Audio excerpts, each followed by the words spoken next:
Dalam dunia bisnis modern, teknologi memainkan peran penting dalam kehidupan kita sehari-hari yang mempermudah kita dalam melakukan berbagai aktivitas. Ini seringkali menyebabkan barang habis tanpa disadari dan penjual lupa menstok ulang barang. Masalah-masalah ini dapat diatasi dengan teknologi yang dapat mengingatkan kita dalam mencatat barang apa saja yang perlu di stok ulang. Di sini kami akan menjelaskan bagaimana cara mengimplementasikan metode sort ke dalam sebuah sistem informasi penjualan yang akan membantu dalam mempermudah proses jual beli di sebuah toko sembako.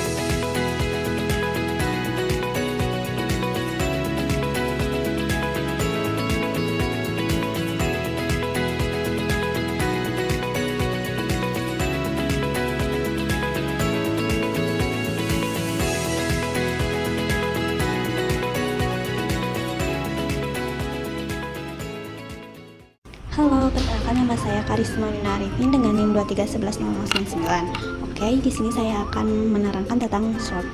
Jadi apa itu sort? Sort itu pengurutan atau sorting.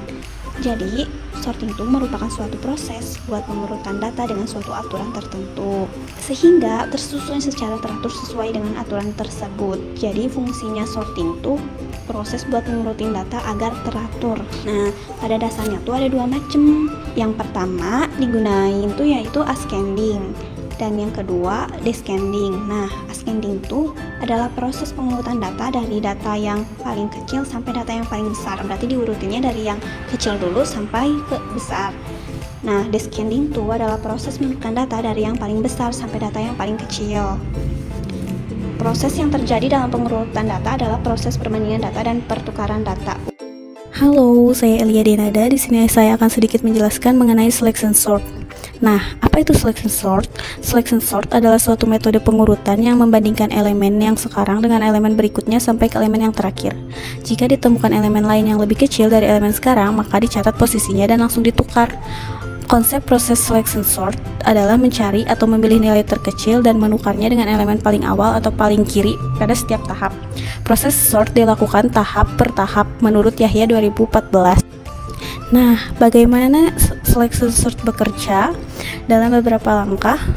Pertama, kita mencari elemen terkecil dalam daftar dan menukarnya dengan elemen pertama. Kedua, kita mencari elemen terkecil berikutnya dalam sisa daftar dan menukarnya dengan elemen kedua, dan seterusnya hingga seluruh daftar terurut. Perkenalkan, nama saya Rizky Firmansyah. Di sini saya akan sedikit mendefinisikan atau menjelaskan tentang penjualan. Definisi penjualan yaitu kegiatan yang dilakukan oleh penjual dalam menjual barang atau jasa dengan harapan akan memperoleh laba dari adanya transaksi-transaksi tersebut. Dan penjualan dapat diartikan sebagai pengalihan atau pemindahan hak kepemilikan atas barang atau jasa dari pihak penjual ke pembeli. Nah, berikut definisi penjualan sesuai dengan undang-undang.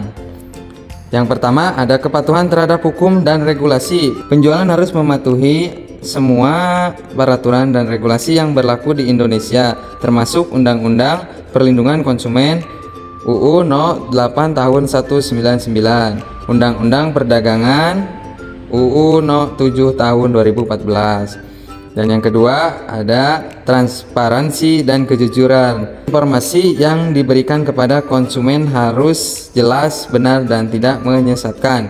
Yang ketiga, yaitu pelayanan yang baik. Apa itu pelayanan yang baik? Penjual harus memberikan pelayanan yang baik kepada konsumen, termasuk memberikan penjelasan yang cukup mengenai produk yang dijual serta membantu konsumen dalam proses pembelian dan setelah pembelian. Yang ketiga yaitu perlindungan hak konsumen. Apa itu penjualan hak konsumen? Yaitu penjualan harus menghormati hak-hak konsumen, termasuk hak untuk mendapatkan produk yang aman dan sesuai dengan yang dijanjikan, hak untuk mendapatkan informasi yang benar, dan hak untuk mendapatkan ganti rugi jika terjadi kerugian akibat produk yang dibeli. Yang keempat, apa itu praktik bisnis etis? Penjualan harus menghindari praktik bisnis yang tidak etis, seperti persaingan tidak sehat, kartel, atau monopoli yang merugikan konsumen dan pelaku bisnis lainnya.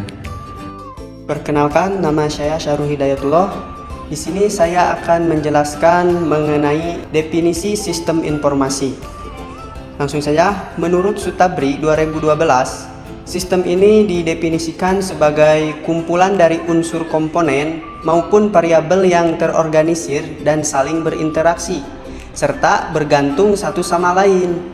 Nah, dari penjelasan tersebut, kita dapat menyimpulkan bahwa sistem merupakan kesatuan yang saling berhubungan. Untuk apa?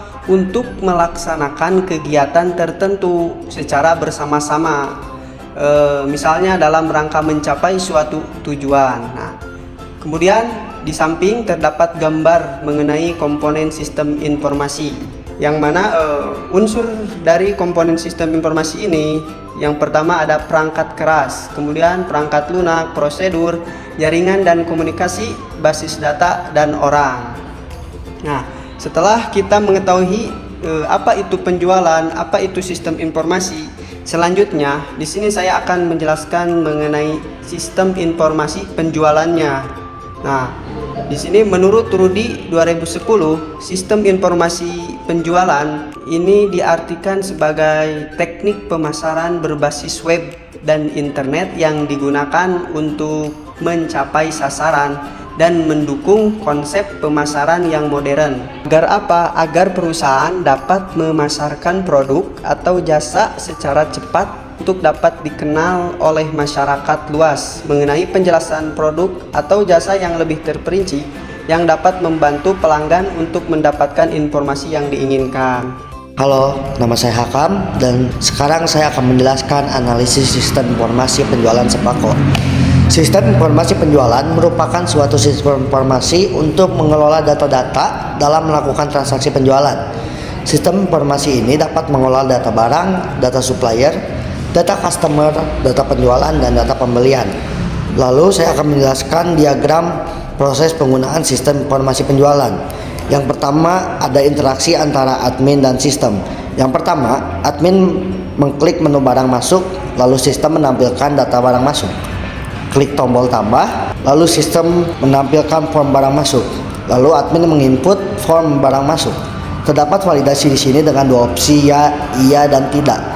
Jika admin mengklik tidak, admin perlu kembali mengkonfirmasi dalam menginput form barang masuk.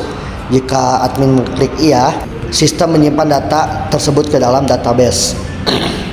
Lalu ada interaksi antara konsumen dan sistem. Yang pertama, konsumen memilih barang, lalu sistem menyimpan barangnya ke daftar belanja. Lalu konsumen mengklik menu pembayaran, sistem menampilkan rincian pembayaran. Lalu konsumen melakukan pembayaran, lalu mengklik menu konfirmasi pembayaran. Setelah itu, sistem menampilkan form konfirmasi pembayaran. Lalu konsumen mengisi form konfirmasi pembayaran. Terdapat dua validasi kembali, yaitu tidak dan iya. Jika tidak, sistem akan mengembalikan mengisi konfirmasi pembayaran. Jika iya, data tersebut akan tersimpan ke dalam database. Yang terakhir ada interaksi kembali antara admin dan sistem. Yang pertama, admin mengklik menu konfirmasi penjualan, lalu sistem menampilkan data penjualan. Lalu admin memilih salah satu data pembelian, sistem menampilkan form konfirmasi, lalu admin melakukan konfirmasi, lalu data tersebut tersimpan ke dalam database. Halo, nama saya Alinda Sarani. Di sini saya akan menjelaskan bagaimana cara mengimplementasikan metode selection sort pada sebuah sistem informasi penjualan sembako. Diawali dengan pengurutan yang akan dilakukan menggunakan metode selection sort berdasarkan tanggal kadaluarsa dan data barang yang harus distok ulang. Barang yang perlu distok ulang dapat diidentifikasi berdasarkan jumlah stok yang tersisa dan diurutkan berdasarkan tanggal kadaluarsa sehingga barang yang mendekati kadaluarsa terdekat akan diprioritaskan terlebih dahulu. Selanjutnya, mari kita lihat implementasi selection sort pada sebuah tabel data barang. Misalkan kita memiliki daftar stok barang dengan kuantitas seperti pada gambar data barang sembako sebelum diurutkan. Yang pertama kali kita lakukan, kita akan mencari elemen yang paling kecil, di mana dalam tabel tersebut ada beberapa stok barang yang memiliki elemen paling terkecil, yaitu stok barang dengan nama barang tepung yang memiliki stok 5. Maka stok barang tersebut akan menjadi prioritas yang harus di stok ulang. Yang kedua, kita akan melihat pada tanggal kadaluarsa, di mana yang memiliki tanggal tanggal kadaluarsa paling cepat adalah stok dengan nama barang garam. Di sini ia memiliki tanggal kadaluarsa paling cepat, dan dikarenakan dengan jumlah stoknya juga yang sama-sama sudah sedikit, oleh karena itu garam menjadi prioritas pertama kita untuk di stok ulang dan dilanjutkan dengan pengurutan barang-barang lainnya hingga dihasilkan sebuah data sembako setelah diurutkan berdasarkan tanggal kadaluarsa dan stok ulang.